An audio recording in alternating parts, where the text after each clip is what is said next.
नमस्कार दोस्तों, मैं विकास और आप सभी का स्वागत है मेरे चैनल विज्ञान पर, जहां मैं हिंदी साहित्य से जुड़े बहुत सारी वीडियोस बनाता रहता हूं। तो अगर आपको किताबें पढ़ने का शौक़ है या फिर हिंदी साहित्य से आपका लगाव है तो ये चैनल बिल्कुल आपके लिए है।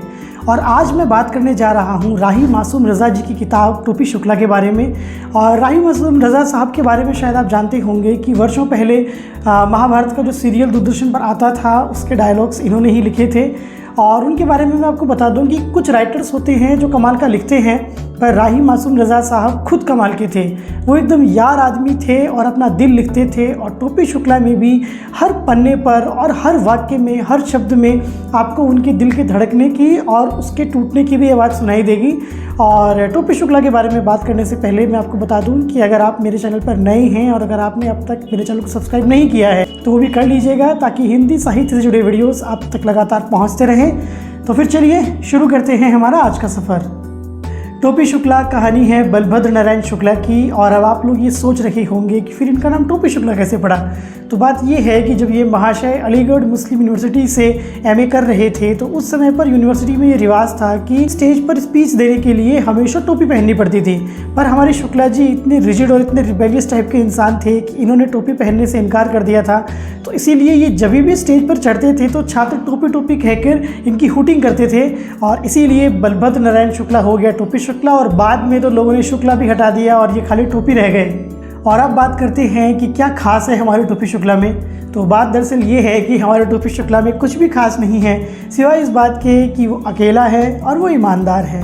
उसमें किसी भी तरह का दोगलापन नहीं है और वो एक बेहद आम किस्म का इंसान है जो ज़िंदगी भर इतिहास, परिवार, धर्म, राजनीति, प्यार, मोहब्बत और इंसानियत जैसी चीज़ों को समझने की कोशिश करता है, पर कभी समझ नहीं पाता, क्योंकि सच में देखा जाए तो यहाँ कुछ समझने के लिए है भी नहीं। टोपी अपने घर में तीनों भाइयों में मंझला है और टोपी बहुत काला और बदसूरत है, इसलिए उसके घर में कोई उसे प्यार भी नहीं करता। और उसकी दादी तो उससे खासकर चिढ़ती हैं और वो उसे लेकर उसकी माँ को अक्सर ताने मारती रहती हैं। और अकेलेपन की गर्मी से झुलसाते हमारे टोपी की ज़िंदगी में बारिश की बूंदें बनकर आते हैं इफ़न और उसकी दादी। पर दादी कुछ दिनों में चल बसती है और इफ़न के पिता का ट्रांसफ़र हो जाता है, इसलिए इफ़न भी टोपी से बिछड़ जाता है और हमारा टोपी एक बार फिर अकेला हो जाता है। बड़ा होकर टोपी एमए करने के लिए अलीगढ़ मुस्लिम यूनिवर्सिटी जाता है और वहाँ उसकी मुलाकात एक बार फिर बचपन के दोस्त इफ़न से हो जाती है। इफ़न की शादी हो चुकी है और उसकी पत्नी है सकीना और उसकी एक बेटी है शबनम। सकीना और शबनम के साथ में टोपी की खूब जमती है और सकीना के साथ खासकर उसकी दोस्ती बहुत गहरी हो जाती है। पर इस गहरी दोस्ती को लेकर लोग यूनिवर्सिटी में तरह तरह की अफवाहें उड़ाते रहते हैं, जिससे टोपी और इफ़न दोनों को ही बहुत तकलीफ़ों का सामना करना पड़ता है। और बात यहाँ तक पहुँच जाती है कि लोग सकीना को लेकर टोपी को तंज कसने लगते हैं, जिससे उसका अक्सर झगड़ा भी हो जाता है। और क्योंकि इफ़न भी यूनिवर्सिटी के इस माहौल से बहुत तंग आ चुका है, इसलिए जब उसे जम्मू के कॉलेज में पढ़ाने का मौका मिलता है तो वो इस अफसर को कबूल कर लेता है और सकीना और शबनम को लेकर वो जम्मू चला जाता है। और हमारा टोपी फिर से अकेला हो जाता है, पर इस बार टोपी पूरी तरह से टूट जाता है। खैर, ये तो बात हुई कहानी की, पर अगर मुझे इस किताब को किसी एक वर्ड से डिफ़ाइन करना हो तो मैं कहूँगा अनकन्वेंशनल। चाहे इस किताब को लिखने का तरीका हो, चाहे इसके किरदार हो, चाहे उनके आपस में रिश्ते हों, उनकी परेशानियाँ हों, सभी कुछ इस किताब में आपको अनकन्वेंशनल लगेगा। और ये किताब आपको बहुत कुछ सोचने के लिए मजबूर करेगी, पर साथ में एंटरटेन भी करेगी। किताब बहुत नायाब तरीके से लिखी गई है और इसमें एक तरह की किस्सा गोई है और बहुत यारी वाली ज़बान का यूज़ किया गया है। जैसे कोई कहता है ना कि चलो यार तुम्हें एक बात बताता हूँ, बिल्कुल उसी तरीके से किताब लिखी गई है। और मैंने इस किताब को लगभग 3-4 घंटे में ख़त्म कर दिया था।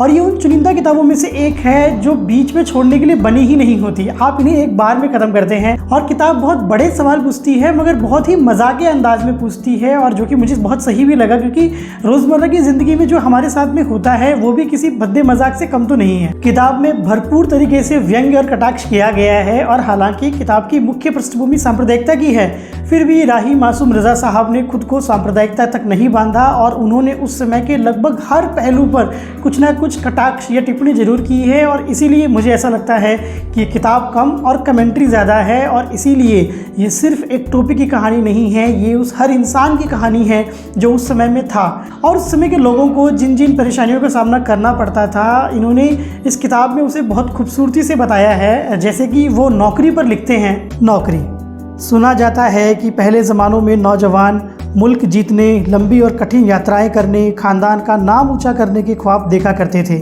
अब वे केवल नौकरी का ख्वाब देखते हैं। नौकरी ही हमारे युग का सबसे बड़ा एडवेंचर है।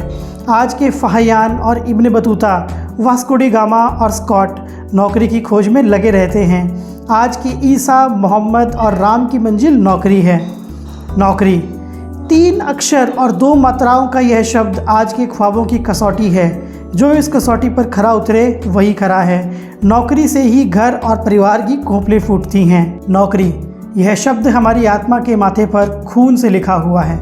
सवाल हिंदी, उर्दू या हिंदू मुसलमान का नहीं है, सवाल है नौकरी का। अब लड़कियां लड़कों से शादी नहीं करती, लड़के तो सिर्फ इश्क करने के लिए होते हैं। शादी तो नौकरी से की जाती है। प्यार अब तनख्वाह के गज से नापा जाता है और सोशल पोजीशन की तराजू में तोला जाता है। ये किताब अंतर्विरोधों से भरी पड़ी है और मुझे ऐसा लगता है कि इन अंतर्विरोधों को या फिर इस दोगलेपन को या फिर इस मौके परिस्थिति को दिखाने के लिए ही ये किताब लिखी गई है और हमें ये समझाने के लिए लिखी गई है कि किसी के भी चक्कर में मत पड़ो, किसी की नफ़रत की लड़ाई तुम मत लड़ो, क्योंकि हर इंसान यहाँ पर दोगला है और हर इंसान यहाँ पर मौका परस्त है। और इस किताब में ऐसे बहुत सारे वाक़ये हैं और मैं आपको कुछ एग्जाम्पल देना भी चाहूँगा ताकि आपको कुछ पता लगे कि किताब कितनी ज़हीन तरीके से लिखी गई है और ये किताब आपको ज़रूर पढ़नी चाहिए। जैसे कि जो हमारा टोपी है, उसकी दादी वो टोपी से इस बात के लिए नफ़रत करती है कि इफ़न एक जो मुसलमान है वो उसका दोस्त है, मगर वो खुद फ़ारसी बोलती है और वो हिंदी को गवारों की भाषा मानती है और उसे इस बात का एहसास भी नहीं कि एक आंदोलन उठ रहा है जो कि ये मानता है कि हिंदी ही हिंदुओं की भाषा है, जबकि वो हिंदू होके हिंदी नहीं बोलती और उसे गवारों की भाषा मानती है। ऐसे ही टोपी के पिताजी, जब उनको मालूम चलता है कि टोपी की दोस्ती इफ़न से है जो एक मुसलमान है, तो वो गुस्सा होते हैं, मगर जब ये मालूम चलता है कि इफ़न एक कलेक्टर का बेटा है तो वो तुरंत अपने बेटे की दोस्ती का हवाला देकर अपने लिए कपड़े और तेल का परमिट ले आते हैं। और इसी तरीके से हमारा टोपी सारे मुसलमानों से नफ़रत करता है, मगर इफ़न उसका जिगरी यार है। इसी तरीके से सकीना हिंदुओं से नफ़रत करती है, मगर टोपी पर वो जान देती है। वैसे तो यूनिवर्सिटी के बाहर जो मुस्लिम्स हैं वो कहते रहते हैं कि हम माइनॉरिटी हैं, हम पर अत्याचार होते हैं, मगर यूनिवर्सिटी में वो मेजॉरिटी में हैं और वहाँ पर वो किसी भी हिंदू को पनपने नहीं देते। और बेचारा टोपी इन अंतर्विरोधों को समझ नहीं पाता और इसी वजह से वो मार खाता रहता है। मुसलमान उससे इसलिए नफ़रत करते हैं क्योंकि वो हिंदू है और हिंदू उससे इसलिए नफरत करते हैं क्योंकि उसकी दोस्ती मुसलमानों से है और वो बेचारा दोनों तरफ से गाली खाता रहता है। किताब में एक और ख़ास बात ये है कि इसमें आपको बहुत सारी अनकन्वेंशनल रिलेशनशिप देखने को मिलती है, यानी कि बहुत सारे रिश्ते आपको ऐसे देखने को मिलते हैं जो कहीं और पढ़ने को नहीं मिलते। जैसे कि उनमें से एक रिश्ता है कि टोपी और इफ़न की दादी का। अब वो एक 72 साल की बुढ़िया है और ये 8 साल का बच्चा है। इफ़न की दादी उत्तर प्रदेश के पूर्वी इलाके से आती हैं, वहाँ एक पूर्वीय बोली बोली जाती है, पर क्योंकि उनकी शादी लखनऊ में हो जाती है जहाँ उर्दू या हिंदी ज़्यादा बोली जाती हैं, तो वो अपनी भाषा को एक तरह से यूज़ नहीं कर पाती, पर वो उसे अपने दिल से लगाए रखती हैं। और इस बीच उन्हें टोपी मिलता है और टोपी भी वही पूर्वीय भाषा बोलता है और इसीलिए इन दोनों में बहुत अच्छी बॉन्डिंग हो जाती है। और हमेशा टोपी जब इफ़न के घर पे आता है तो सीधा आके उन्हीं के पास बैठ जाता है और वो भी हमेशा उससे पहला सवाल यही पूछती है, और तुम्हार अम्मा का करत रही। और उसके बाद वो घंटों बातें करते हैं और ये रिश्ता आपको पढ़ के बहुत मज़ा आएगा। और जब इफ़न की दादी मरती हैं तो उस सीन को बहुत खूबसूरती से लिखा गया है और मैं आप लोगों को उसे पढ़ के सुनाता हूँ। शाम को वह इफ़न के घर गया तो वहाँ सन्नाटा था, घर भरा हुआ था। रोज़ जितने लोग हुआ करते थे उससे ज़्यादा ही लोग थे, परंतु एक दादी के ना होने से टोपी के लिए घर खाली हो चुका था, जबकि उसे दादी का नाम तक नहीं मालूम था। उसने दादी के 1000 कहने के बाद भी उनके हाथ की कोई चीज़ नहीं खाई थी। प्रेम इन बातों का पाबंद नहीं होता। टोपी और दादी में एक ऐसा संबंध हो चुका था जो मुस्लिम लीग, कांग्रेस और जनसंघ से बड़ा था। इफ़न के दादा जीवित होते तो वह भी इस संबंध को बिल्कुल उसी तरह से ना समझ पाते जैसे टोपी के घरवाले ना समझ पाए थे। दोनों अलग अलग अधूरे थे, एक ने दूसरे को पूरा कर दिया था। दोनों प्यासे थे, एक दूसरे की प्यास बुझा दी थी। दोनों अपने घरों में अजनबी और भरे घर में अकेले थे। दोनों ने एक दूसरे का अकेलापन मिटा दिया था। एक 72 साल की थी और दूसरा 8 साल का। दूसरा रिश्ता है टोपी और इफ़न की बेटी शबनम का। छोटी सी शबनम ना तो बड़ों की दुनिया समझ पाती है ना ही उनकी बातें, और वो टोपी से इतनी सहज है कि वो उसके सामने कुछ भी बात बोल देती है। एक दिन वो टोपी को बोलती है कि मेरे स्कूल में सब बोलते हैं कि मेरी मम्मी तुमसे फंसी हुई है। इस बात को सुनकर टोपी बहुत चिंतित भी हो जाता है और उसे बहुत दया सी भी आती है कि लोगों में इतनी समझ भी नहीं है कि एक छोटी सी बच्ची के सामने ऐसी बातें नहीं करनी चाहिए। पर इस किताब में बहुत सारी ऐसी बातें हैं जो शबनम और टोपी के बीच में हुई हैं, जिनको आपको पढ़ के बहुत बहुत अच्छा लगेगा और शायद ऐसी बातें कहीं और पढ़ने को आपको नहीं मिलेंगी। और तीसरा रिश्ता है सकीना और टूपी का, और मुझे ऐसा लगता है कि ये इस किताब की यूएसपी है।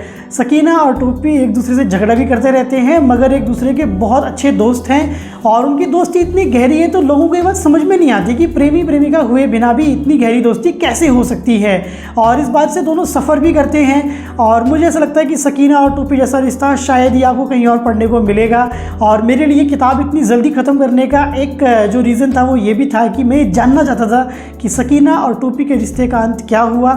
बहुत खूबसूरत रिश्ता है और मुझे ऐसा लगता है कि इसे पढ़ने के लिए आपको ये किताब ज़रूर पढ़नी चाहिए। ये किताब ये भी दिखाती है कि अगर किसी के मन में किसी दूसरे धर्म के लिए नफ़रत है तो उसे उसकी नासमझी या गंवारपना मान लेना भी सही नहीं है। इसके पीछे ठोस वजह हो सकती है, जैसे सकीना जो कि दंगों से पहले महेश को राखी बांधती थी, मगर जब दंगों में उसके पिता रज़ा साहब को, जो कि बहुत ही कट्टर देशभक्त थे, जो कि बंटवारे के टाइम पाकिस्तान नहीं गए और जो कि बंटवारे के ख़िलाफ़ थे और जो हिंदुस्तान को अपना घर मानते थे और जो दंगों में सिर्फ इसलिए अपने घर से बाहर निकले थे ताकि लोगों को समझाया जा सके और बताया जा सके कि भाई हम सब एक हैं। जब उनको दंगों में मार दिया गया तब उसकी धारणा बदल गई और वो हिंदुओं से नफरत करने लगी, और वो ये भी भूल गई कि उसी दंगे में महेश भी मारा गया था। उसको बचाते हुए वो सकीना को सेफ जगह पर छोड़ के आ रहा था, तभी वो मारा गया था। और मुझे ऐसा लगता है कि सकीना भी अपनी जगह एकदम ठीक है, क्योंकि जब किसी अपने की मौत होती है तो सारी फिलॉसफी धरी की धरी रह जाती है। और इसीलिए ही भले ही इस उपन्यास की पृष्ठभूमि सांप्रदायिकता पर हो, मगर फिर भी राही मासूम रज़ा साहब हिंदू मुस्लिम भाईचारे का जो संदेश है वो देने से बचते हैं और बल्कि उस पर कटाक्ष भी करते हैं। वो लिखते हैं, मैं हिंदू मुस्लिम भाई भाई की बात नहीं कर रहा हूँ, मैं ये बेवकूफ़ी क्यों करूं? क्या मैं रोज़ अपने बड़े भाई या छोटे भाई से ये कहता हूं कि हम दोनों भाई भाई हैं? यदि मैं नहीं कहता तो क्या आप कहते हैं? हिंदू मुसलमान अगर भाई भाई हैं तो कहने की ज़रूरत नहीं, यदि नहीं हैं तो कहने से क्या फ़र्क पड़ेगा? मुझे कोई चुनाव तो लड़ना है नहीं, मैं तो एक कथाकार हूँ और एक कथा सुना रहा हूँ। और इतना ही नहीं, इस किताब में सकीना के पिता, टोपी या इफ़न, यानी कि हर वो इंसान जो हिंदू मुस्लिम भाईचारे की बात करता है वो किसी ना किसी तरीके से सफ़र ही करता है। और इस किताब से मैं इतना इम्प्रेस हूँ और मेरे पास में इतना सब कुछ है बताने के लिए कि मैं घंटों इस किताब पर बात कर सकता हूँ। और मुझे ऐसा लगता है कि वीडियो सही माध्यम नहीं है, बहुत लंबे वीडियोस लोग नहीं देखते हैं, लेकिन फिर कभी किसी पॉडकास्ट पर या किसी ब्लॉग पोस्ट में मैं इस किताब के बारे में विस्तार से जी भर कर लिखूँगा। और इस किताब में कितनी ज़बरदस्त राइटिंग है और राही मासूम रज़ा कितने अव्वल दर्जे के थिंकर थे, ये दिखाने के लिए मैं आपके साथ एक पैराग्राफ शेयर करता हूँ। वो लिखते हैं, मुझे हिंदुओं से नफ़रत है लेकिन शंकर से मैं प्यार करता हूँ, क्योंकि ये बिल्कुल आदमी के नाप के हैं। बेवकूफ़, कोई पूछे कि भाई समुंदर मथने में तुम भी शामिल थे, फिर जहर अकेले ही क्यों पी गए? अमृत पीने वालों को ज़रा ज़रा जहर भी चटा दिया होता, मगर शायद जहर अकेले ही पीना पड़ता है। आदमी और देवता में यही फ़र्क है शायद। जहर अकेले शिव पीते हैं, जहर अकेला सुकरात पीता है, सलीब पर अकेले ईसा चढ़ते हैं, दुनिया त्याग कर एक अकेला राजकुमार निकलता है, इम्तिहान के वक्त भीड़ नहीं लगती। तो ये था मेरा वीडियो आपको कैसा लगा कमेंट सेक्शन में ज़रूर बताइएगा। और अगर आपको वीडियो अच्छा लगा है तो मेरे वीडियो को लाइक कीजिएगा और मेरे चैनल को सब्सक्राइब कीजिएगा, इससे मुझे हौसला मिलता है। और अगर आप हिंदी साहित्य से जुड़े और वीडियोज़ देखना चाहते हैं तो आप इन दोनों वीडियोज़ को भी देख सकते हैं।